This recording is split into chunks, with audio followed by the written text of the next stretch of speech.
কাঁকরোল খেতে আমরা অনেকেই পছন্দ করি না, তাই না? এই কাঁকরোল ভাজাটা আমি এক ভিন্নভাবে তৈরি করে আজ আপনাদেরকে দেখাবো। যে একবার এই কাঁকরোল ভাজাটা তৈরি করে খাবে, আমি গ্যারান্টি দিয়ে বলছি সে আরেকবার এই কাঁকরোল ভাজাটা তৈরি করে খাবেই। চলুন কথা না বাড়িয়ে তৈরি করা যাক।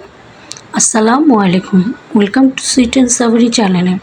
আমি এখানে 6টার মতন কাঁকরোল নিয়ে নিয়েছি। এগুলো ভালোভাবে ছিলে ধুয়ে নিয়েছি, সাথে মাংসের কিমা নিয়ে নিয়েছি, গরু মাংসের।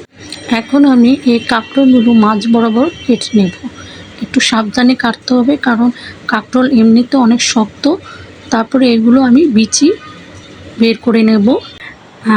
গরু মাংসের কিমা আমি এটাকে লবণ আর আদা রসুন দিয়ে সিদ্ধ করে ব্লেন্ড করে কিমা করে নিয়েছি। এখন আমি এই কাঁকরোলের বিচিগুলো চামিচ দিয়ে আস্তে আস্তে তুলে নেব। দেখেন, আর একটু সময় নিয়ে তুলতে হবে, কারণ এটা অনেক শক্ত। আস্তে আস্তে করে এগুলো সব বিচিগুলো ফেলে দেব। অনেকে আছে এই কাঁকরোলের বিচিটা ফেলে দেয় না। এই বিচিটা ব্লেন্ড করে বা পাটাতে বেটে পেস্ট করে এটা কাঁকরোলের ভিতরে পুর হিসেবে ব্যবহার করে। কিন্তু আমি এই কাঁকরোলের বিচি পছন্দ করি না, তাই আমি এটাকে ফেলে দিচ্ছি। আপনারা রেখে এটাকে পেস্ট করে পুর হিসেবেও ব্যবহার করতে পারেন। এইভাবে করে আমি বিচিগুলো ফেলে দেব। এরকম দেখবেন গর্ত হয়ে যাবে। সবগুলো করে নিচ্ছি, এই যে এরকম হবে। সবগুলো করা হয়ে গেছে। এখন আমি এই কিমার মধ্যে কিছু ইনগ্রিডিয়েন্টস দেব। 2টা আলু আমি সিদ্ধ করে ম্যাশ করে নিয়েছিলাম, এর মধ্যে চিলি ফ্লেক্স। আরেকটি কথা, আমি কিন্তু কাঁকরোলের মধ্যে একটু লবণ দিয়ে মেখে রেখেছি। তারপর চিলি ফ্লেক্সের পর আমি দিয়ে দিয়েছি মরিচের গুঁড়ো, হলুদের গুঁড়ো, গরম মশলা গুঁড়ো দিয়ে দেব সামান্য। সবগুলো হাফ চামচ করে দিয়েছি।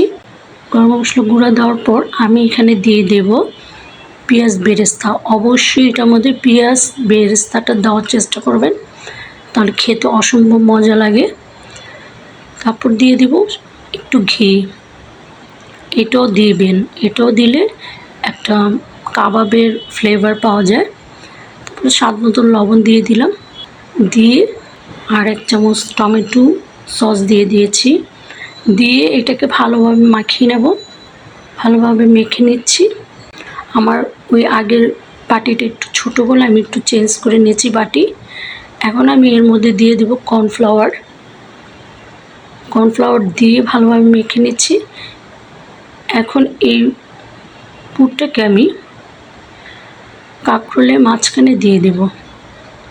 এভাবে করে মাঝখানে সবগুলো দিয়ে দেব। সুন্দর করে দিয়ে নিচ্ছি। এভাবে করে আমি সবগুলো দিয়ে নেব। তারপর আমি যে বাকি কিমাটা রয়েছিল সেটাকে আমি এরকম কোপ্তার মতন গোল করে নিয়েছি। এটা আমি রেখে দেব, পরে একদিন ভেজে খাবো। এখন আমি এটাকে তেলে ভেজে নেব।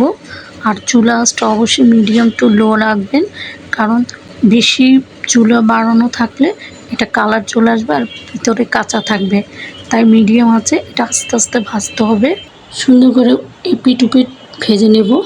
আমার এক পিঠ হয়ে গেছে, আমি উল্টিয়ে দিচ্ছি। সাবধানে উল্টাতে হবে, নাহলে পুরটা খুলে যাবে। তাই এভাবে করে আমি সবগুলো উল্টিয়ে নিয়েছি। হয়ে গেছে আমার কাঁকরোল ভাজা।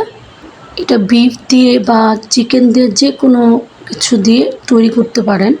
শুধু আলু দিয়েও করা যায়, কিন্তু একটু বিফ চিকেন দিলে খেতে বেশি ভালো লাগে। এভাবে করে একবার হলেও কাঁকরোল ভাজা করে খাবেন। এটা গরম ভাতের সাথে এবং পোলাওর সাথে খেতে ভীষণ ভালো লাগে। এটা এমনিতেও খালি খালি খাওয়া যায়। আর এই ভিডিওটা যদি ভালো লেগে থাকে অবশ্যই সাবস্ক্রাইব করে দিবেন। আর এই ভিডিও ডিসক্রিপশন বক্সে আমার ফেসবুক লিঙ্ক দেওয়া থাকবে, সেখানে গিয়ে একটা ফলো দিয়ে দিবেন।